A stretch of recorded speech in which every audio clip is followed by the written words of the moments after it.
In a remote region of Scotland, where green hills meet a grey sky, there existed a village forgotten by time called Galdur. With only 47 inhabitants, the village was surrounded by dense forests and constant mist, creating a perfect environment for the emergence of legends and chilling tales. The residents of Galdur were known for their reserve and distrust of outsiders. They avoided speaking about the village's past, especially the events that occurred about 90 years ago when a series of mysterious disappearances plagued the region. At the time, 5 children vanished without a trace, and their bodies were never found. Since then, the village has been marked by a somber silence and a constant feeling that something was wrong. In 2023, a group of documentarians decided to investigate the legends of Galdur. Led by Clara, a 35-year-old journalist, they arrived in the village with recording equipment and the intention of uncovering the truth behind the stories.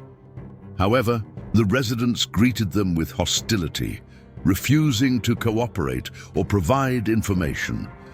Determined to continue, the group settled in an old abandoned house on the outskirts of the village. During the first night, Clara awoke to strange sounds coming from upstairs. Upon investigating, she found a locked room that was not on the house's blueprints. Curious, she broke down the door and discovered a child's room, covered in dust with old toys scattered on the floor. In the center of the room, there was a diary belonging to a girl named Elspeth, dated 1933. The last pages of the diary described the presence of a shadowy figure watching her at night and whispering her name. Elspeth wrote that her friends also saw the same figure and that they were afraid. The next morning, Clara shared her discovery with her team. They decided to investigate further and interviewed some older residents who finally revealed that, at the time of the disappearances, there were rumors of a cult performing rituals in the nearby forests. The cult believed that by sacrificing children, they could obtain supernatural powers and prolong their lives.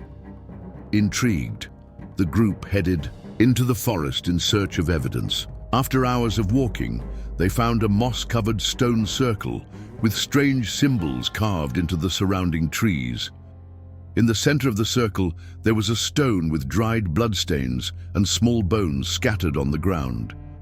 As night fell, they returned to the house, but something had changed. The air was heavier, and a sense of dread enveloped them.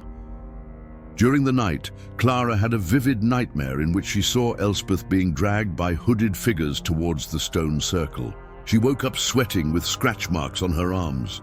In the following days, inexplicable events began to occur. Equipment disappeared, voices whispered during the night, and shadows moved across the walls. One of the team members, Daniel, vanished without a trace. Desperate, the others decided to abandon the investigation and leave the village. Clara, however, felt compelled to uncover the truth. She returned to the stone circle alone and made a final recording in which she pleaded for answers. In the video, which was later found, Clara is seen being surrounded by hooded figures before the recording abruptly cuts out. Since then, no one has dared to visit Galdur again. The village remains shrouded in mystery, and the few remaining residents refuse to speak about the events.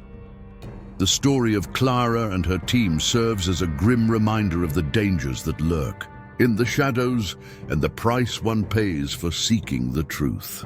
Clara's team's hasty departure left the village of Galdur plunged into an even deeper silence, but what seemed like just the end of an investigation was only the beginning of something much darker. News of the team's disappearance quickly leaked, attracting curious individuals, amateur investigators, and even supernatural phenomena hunters who, like the first group, ended up disappearing or going mad. Among these visitors was Jorge, a 42-year-old historian with an obsessive fascination for ancient cults and forgotten rituals. Unlike the others, Jorge didn't come to film or gain fame, but to understand what had happened in that cursed village. Jorge arrived in Galdur under the veil of thick fog, carrying only a notebook, an old camera and an antique lantern that had belonged to his grandfather. On the very first night, he felt something in the atmosphere, a silent presence, as if the very eyes of the trees were watching him. As he explored the village, he found disturbing traces, doors locked with rusty chains, symbols drawn in black ink on the walls of houses, and even a makeshift altar inside the small abandoned church. What most caught his attention were the accounts of the residents who decided to open up between nervous sighs and fleeting glances. They spoke of the voices of silence, a macabre phenomenon where, as night fell, muffled screams, children's whispers, and distorted laughter permeated the air, as if the souls of the victims still wandered in agony, trapped between the world of the living and the dead.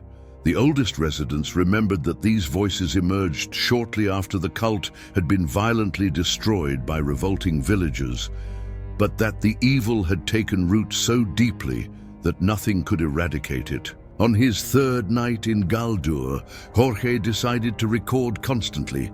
He placed microphones at various points in the village, especially near the stone circle that Clara and her team had documented.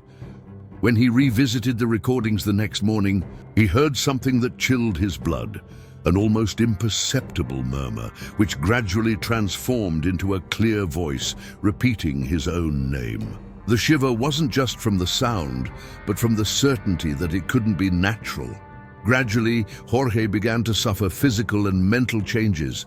He reported intense pain, sleep loss, disturbing visions of children with black eyes and distorted limbs, and a constant feeling of being followed. One night, he awoke with deep cuts on his neck, as if something invisible had tried to silence him. Trying to escape, he planned to abandon the village, but discovered that the exit paths had changed. The roads seemed to close, the forest trails transformed into an impassable labyrinth, and even the sky seemed perpetually covered by black clouds, as if Galdur had been isolated from everything and everyone. Trapped in that nightmare, Jorge felt that time and space themselves were being corrupted by an ancient and vengeful force. Now, a question for you who are watching. If you were in Jorge's shoes, trapped in a place where time bends and the voices of the past whisper your name, would you have the courage to face the unknown, or would you flee even if it meant losing your own sanity? Write in the comments what you would do, or if you've already experienced something that seemed to defy logic, tell us. Your story can help illuminate the dark corners that sometimes only reveal their shadows when shared. And speaking of which, if you haven't subscribed to the channel yet, consider joining this community that isn't afraid to look into the abyss and confront terror head-on. Here, every story is an invitation to question what we think we know and discover what truly lurks in the gloom of the unknown. Subscribe and activate notifications so you don't miss any reports that challenge the ordinary and reality. After the terrifying weeks in Galdur, Jorge managed to escape the village, though not without paying too high a price. His mind was fragmented, haunted by memories that seemed more like vivid nightmares than real recollections. He returned to the city of Marigold, where he worked as a university archaeology professor, but his obsession with unraveling the truth about Galdur consumed him relentlessly. Determined to understand the origin of that curse, Jorge delved into historical archives, old maps, and rare books, searching for any mention of the cult and the rituals that had once plagued the village. He discovered vague references to a sect called the Keepers of the Veil, whose members believed in an ancient entity that dwelled among the shadows, a creature capable of crossing the barrier between the world of the living and the dead. What most caught his attention was an obscure account found in an 18th century manuscript which described a dark ritual where human offerings were made to keep this entity dormant.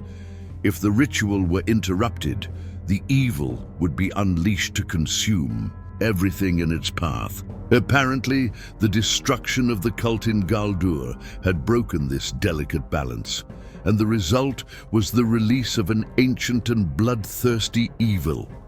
It wasn't long before Jorge realized he wasn't alone.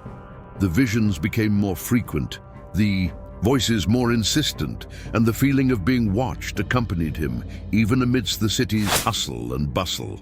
His colleagues began to notice his erratic behavior, sleepless nights, incoherent conversations, and a palpable fear that made him almost unrecognizable.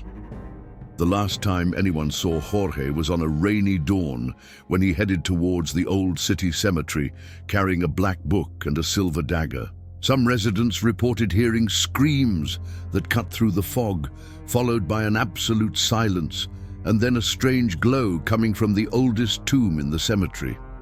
When authorities found his body, there were no visible signs of injury, but the frozen gaze and the expression of absolute terror were enough to suggest he had witnessed something incomprehensible.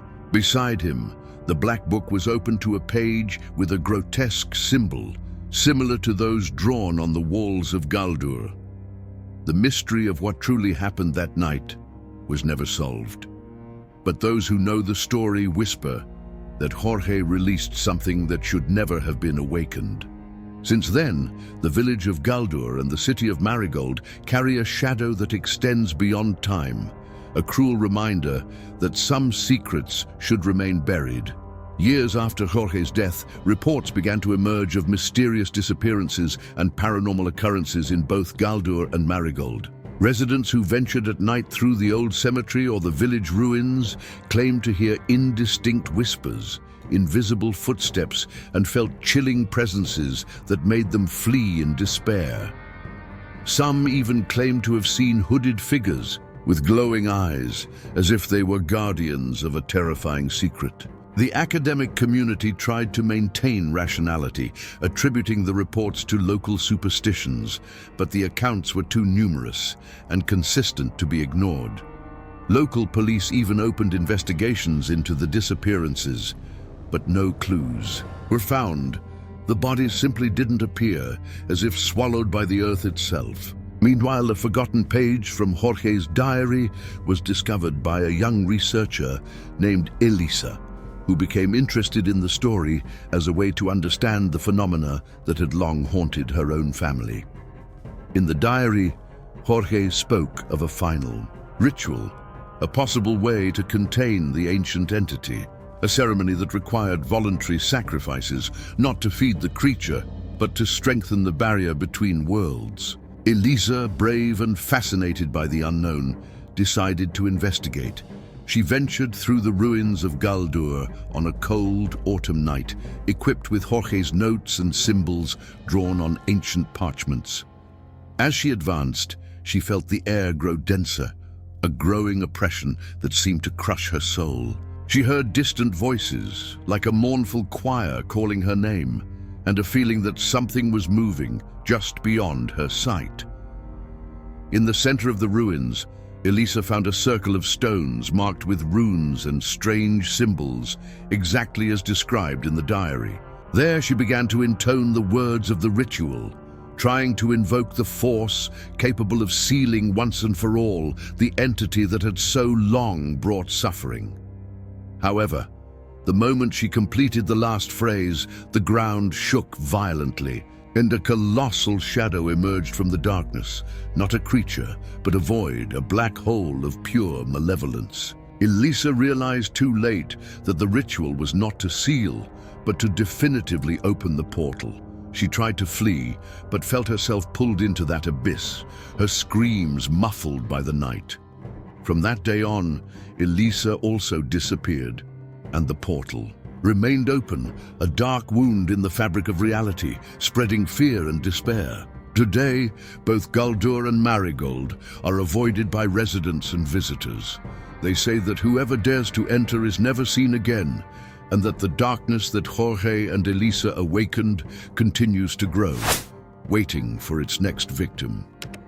Before I finish, I want you to reflect on this story and tell me, what part scared you the most? Have you ever experienced something similar or know someone who lived through something supernatural? Share in the comments.